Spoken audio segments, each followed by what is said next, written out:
I guess trends count for a lot when it comes to gaming. Like, can you track how the trends have changed in board games? I guess maybe over the last maybe 20, 30 years. Because if I could Sure. speak for myself, I've played like, there's like Lords of Waterdeep board game. Catan was a big board game. Monopoly's been around forever, and there's Monopoly Cheat that my cousins and I like to play, which is hilarious. And so like, there's just so many games that are out there right now that I hear of another one, every other month. So have you seen any sort of trends over the years? Yeah, that's a good question. There's been a lot of trends. If you go back more like, I don't know, if you go back to like the 1930s when Monopoly came out, board games used to, and maybe they still do to a certain extent, reflect what was going on in the American culture. So if you could see what was happening in the American culture, board games would reflect what Americans were feeling and seeing. So in the 30s, Monopoly came out. Well, that was during the Depression, where people couldn't afford to own houses. Then in the 50s, during the Cold War, that's when Clue and Stratego and Risk came out. Those All all were right. board games that were interesting to people because in their daily life they were consumed with spies and with the Soviet Union and with military aggression. When you get into the 80s is the time when the Preppy Handbook came out and trivia started to become a big thing. The Trivia Encyclopedia came out. So games that have to do with social interaction were a reflection of how people were feeling in society. And Trivial Pursuit and Pictionary came out then. Right. Um, the last 25 years, it's some other things have happened that have changed board gaming. First thing that happened was boys in the 90s and early 2000s stopped playing board games after about the age of 6 or 7. And the reason for that was they got into video games. So you would see most board games being developed for people over 7 years old were more girl slanted than boy slanted. And games like Girl Talk came out, those type of games, and ones that had more to do with feelings and talking.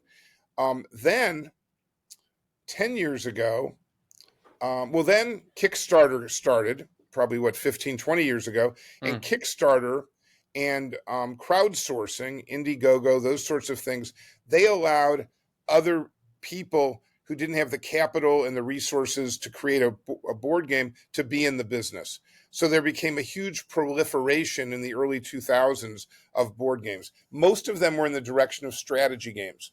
So the strategy game market, the Settler of Catan market, in the last 20 years has been the fastest growing segment in America, Right. and started out being those boys that played video games. The way they came back to board games was through strategy games, but now it's broadened, and women and family and young and old and everybody is playing strategy games. So that's one huge difference, is that if you don't have a strategy game component to your company, you're not servicing the whole market if you're in the board game market.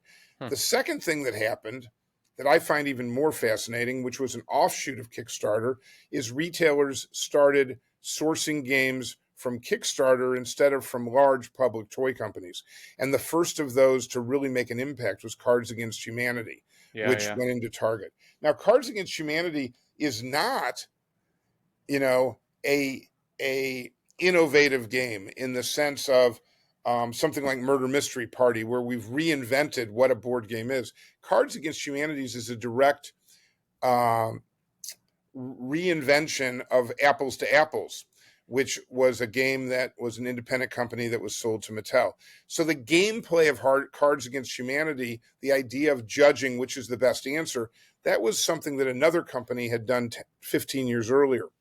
But what Cards Against Humanities did that was revolutionary was they took something that they launched on Kickstarter from an unknown company, and they moved it over to mass market, to Target and to Walmart and Amazon and places like that. Right. And they did it by sort of violating, a pretty big rule, which is we don't want non-child content on the shelves in these retailers.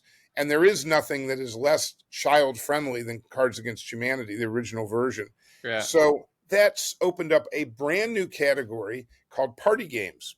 And it was kind Mm, of like full circle, because when we started with Murder Mystery Party, we were introducing the first party game, and then 30 years later, Cards Against Humanity came out, and it blew up the whole category. And then you had What Do You Meme, and that was followed by Judge Your Friends, and that was, followed by our game Smartass, and there were a whole bunch. Now it's a whole category of 6 feet of games. Killer Exploding Kittens. There's a lot of them now that are out.